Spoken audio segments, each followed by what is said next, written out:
from the edge of the Red Sea come these pictures of the fall of Eritrea.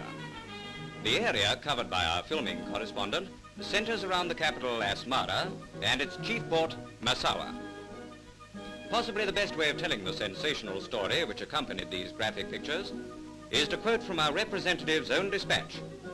Originally set out in diary form, it makes historical reading. He says, "On the road to Asmara, I boarded the first tank and sitting behind the turret, shot pictures. After several miles, we came across an Italian emissary who had come forward to arrange a talk about the surrender of the capital.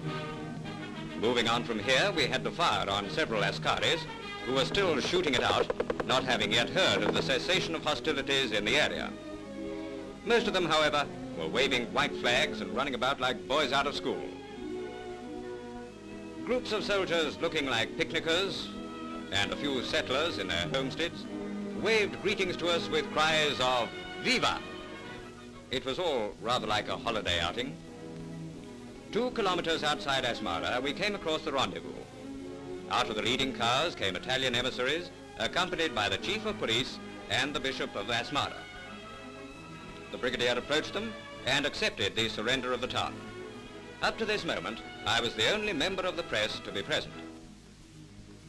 Details of the armistice were immediately gone into, and the conversations carried out in a shadow.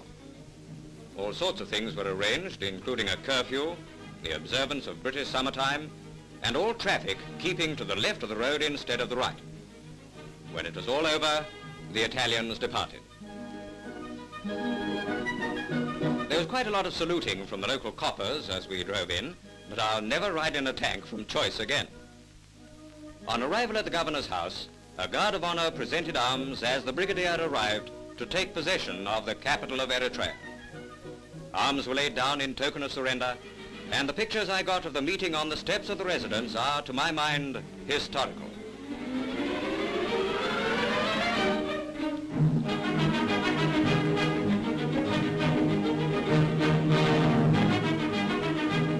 Then came the great moment when our troops entered. At first, the civilian population was sulky, but after a while they came into the tree-lined streets to wave to us. At a place called Adi Ugri, we found 150 British prisoners. They planned to escape and had actually dug a tunnel over 100 feet long when news of our arrival reached them. Now they're free once more. On the road again, with Massawa as our objective. A road obstruction nearly made me miss filming the general's meeting with members of the Free French Force. I was the only correspondent present when it was arranged with Italian officers at an advanced machine gun post that British officers should go into Massawa to discuss matters. It was here that I acted as interpreter, throwing quite a lot of really juicy Italian off my chest. Maybe I was to blame because it was dark when we got back. The following morning, an Italian officer returned to give an answer after discussions with Rome. He was blindfolded before being taken to headquarters, and incidentally, he had not forgotten his trousers. The answer was that they would continue to fight as from 1 o'clock. So it was a case of let battle commence all over again. But of course the end had to come. And finally, traveling in an armored car, an intelligence officer, an RAF photographer, Reuters representative and I went ahead in the belief that Massawa had fallen. In order not to miss anything, we overtook everything on the road. And to the surprise of everyone, actually entered the town before it had fallen.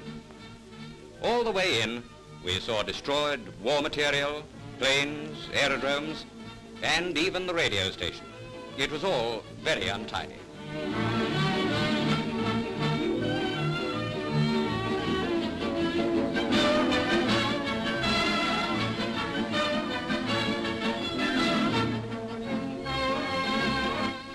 I was in nice time to photograph the head of the British convoy entering the coastal town. Taking a look round the place, I saw where the Italians had driven several tanks into the sea. Ships in the harbor and at the wharves had been scuttled and put out of action. They must have been very angry.